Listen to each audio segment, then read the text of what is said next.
and you're watching Kilt Can Cook, the Scottish cooking channel that encourages young men and women to have confidence and competence they need to conquer the kitchen.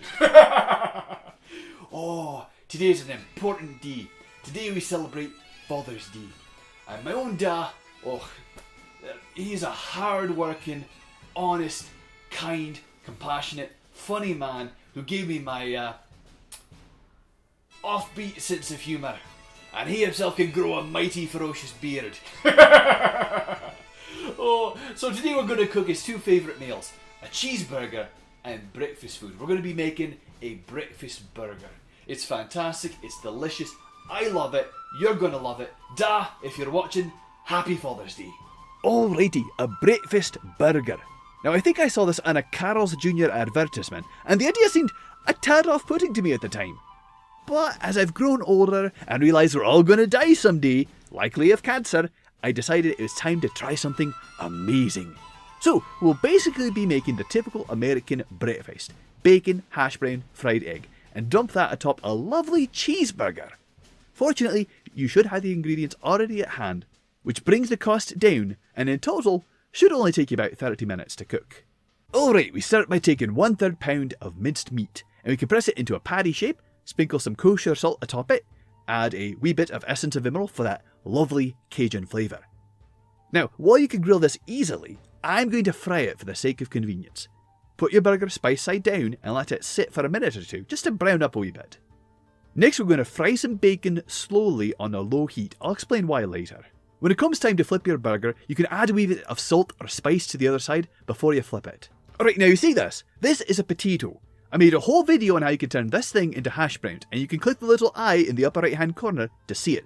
However, we didn't have time for that, so we used a leftover shredded potato that I made last night, and frankly, if you shred, rinse and drain and refrigerate your potato for a bit, it makes for a tastier hash brown. Alright, both sides should be brown now, let's cover it, turn the heat down, let it sit. Now as our bacon slowly cooks, we're going to flip it. As you can see, because we didn't blast it with high heat at the beginning, it's not crinkling up, and all that delicious fat isn't cooking off. Our bacon isn't shrinking, and that's important. Take your cutting board and flip it, so that the blood from the burger prep isn't a health code violation. It's time to cut the cheese. Now since I'm making this burger for my dad, his favourite cheese is a nice medium cheddar. So we'll cut a couple of slices off of this block. One for the burger, cover it with a lid, and one for me. Well, I think our bacon's done, how about you? Let's drain it on some paper towels and set it aside for now. Clean off the skillet, resupply it with a lot of oil and let that get hot. It's time to fry our hash browns. We're going to add a wee bit of salt, a little more, and then take a spatula and use that to spread all those tatties around. That way more surface area gets cooked. Now it takes a while for tatties to heat up and get brown, so don't feel bad about letting it sit for a couple of minutes. You can tell it's done when the edges get brown like this. Now try to flip it as one cohesive whole. If you can't do that, break it up, but keep as large a chunks as you can. Remember, we're going to be putting this atop a burger, so keep things easy. Or, keep it simple stupid. Kiss your potatoes. Alright, after a couple of minutes that looks about done. Aye, and I forgot to keep it as one cohesive whole. Well, that's normal. We're going to use our leftover oil to fry our egg. Now I know some of you are going to be upset that I didn't use bacon grease to fry our egg, but bacon grease looks rather gross on camera, and I wanted to discuss as few people as possible.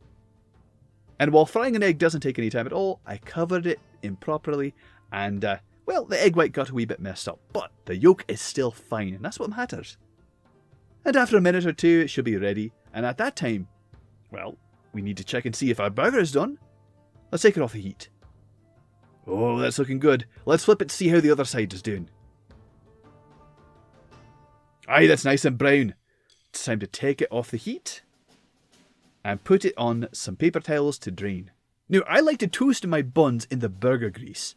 I think it adds for a tastier flavour. That one's done. Yeah, this one could take a little bit more time. Aye, that's fine. Good enough. Alright, time to assemble. Oh, this is already starting to look good. Oh, look at that bacon! Perfectly cooked. See, slow cooked bacon always tastes better. And this is why you want your hash browns as a cohesive whole. This way it doesn't fall apart like it's doing here. Oh well. No big deal. And proper egg on top. Now I know what you're thinking. That's a really big burger. It won't be so big when you take your top bun and smash it on down, let the egg yolk run out. Now I know some people are worried about the health aspects of runny egg yolks, but according to the CDC, salmonella is present in less than 1 in 20,000 eggs, and I like those odds. Well, that's our show. Hope you enjoyed yourself, and I hope you learned something. And if you're watching, happy Father's Day. In the meantime, you're watching Celts Can Cook, the Scottish cooking channel that encourages young men and women to have the confidence and competence they need to conquer the kitchen. I'll be seeing you.